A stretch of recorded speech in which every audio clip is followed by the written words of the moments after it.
Assalamualaikum warahmatullahi wabarakatuh. Perkenalkan, saya Putri Kasyapteni dari PS19C.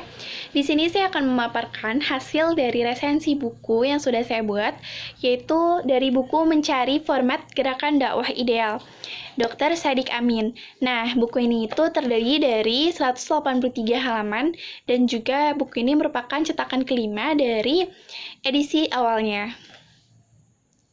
Nah, dalam buku ini terdapat beberapa penjelasan mengenai urgensi membentuk gerakan Islam dan juga arus Islam kontemporer.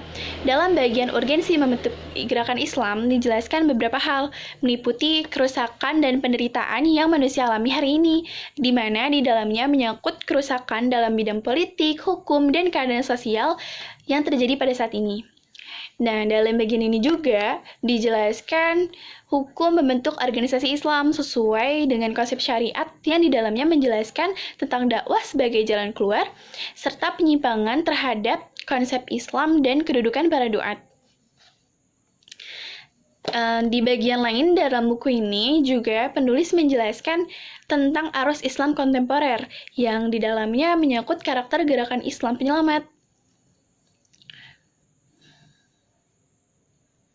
Di mana di bagian ini menegaskan bahwa karakter itu dianggap sebagai pilar penting dalam gerakan dakwah. Dan juga beberapa karakter dasar memang harus ada dalam sebuah gerakan Islam. Ada pula beberapa penjelasan mengenai beberapa gerakan Islam di medan dakwah. Hal yang tidak bisa terlepas atau terlewatkan dari buku ini yaitu bagian di mana penulis itu menjelaskan berbagai gerakan dakwah dari mulai jamaah tabligh yang menggunakan metode nasihat dan juga bimbingan dalam setiap aktivitas dakwahnya. Selanjutnya, ada para pengikut jamaah salafiyah, yaitu yang dimaksud salafiyah di sini itu adalah kembali kepada pemahaman Islam yang bersumber dari dua sumber, yaitu Al-Quran dan As-Sunnah Rasulullah SAW. Nah, sebagaimana yang dipahami ulama salafi, kalau jamaah ini itu meyakini bahwa penyebab kehinaan kaum muslimin itu adalah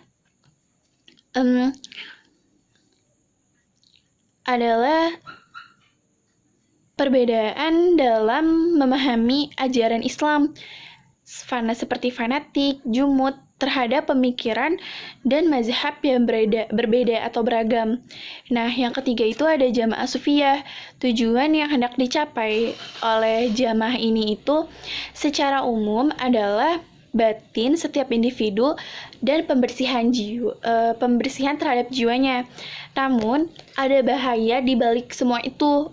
Bahaya ini dapat muncul ketika diri setiap individu dibatasi pada itu dan juga melalaikan sisi lainnya. Akan timbul berbagai penyimpangan besar pada pemahaman dari manhaj tarbawi. Sekaligus yang keempat itu ada Hizbut Tahrir.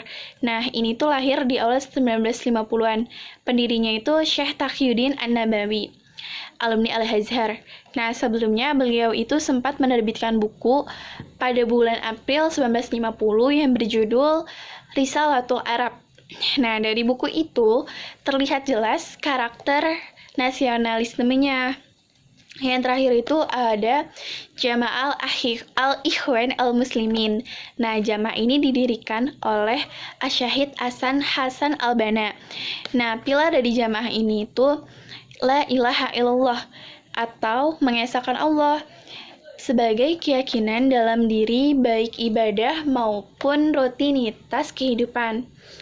Nah, ketegasan dari Ikhwanul Muslimin ini itu menyatukan elemen reformasi yang ada. Tuh. Kelebihan yang ada dalam buku ini adalah kedetailan penulis dalam menggambarkan setiap permasalahan yang ada saat ini dan juga gambaran tentang setiap pergerakan jamaah yang ada. Begitupun dengan bagian tahapan dakwah di setiap jamaahnya. Detail dari setiap penjelasannya memudahkan pembaca yang awam itu untuk lebih paham atau memahami maksud dari buku ini. Nah, adapun beberapa kekurangan yang ada di buku ini, yang pertama itu di bagian cover ini bisa dibuat lebih menarik gitu, agar minat pembaca lebih besar. Nah, bisa juga memberikan ilustrasi tambahan berupa gambaran mengenai keadaan di masa lalu dan saat awal berdirinya gerakan Islam tadi dan kaitannya juga dengan keadaan yang ada saat ini.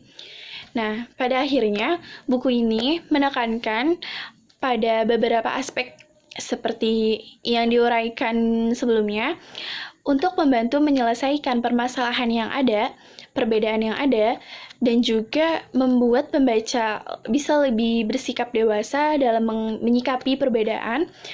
Seperti yang dijelaskan penulis bahwa perbedaan itu akan tetap ada selama ijtihad tetap terbuka.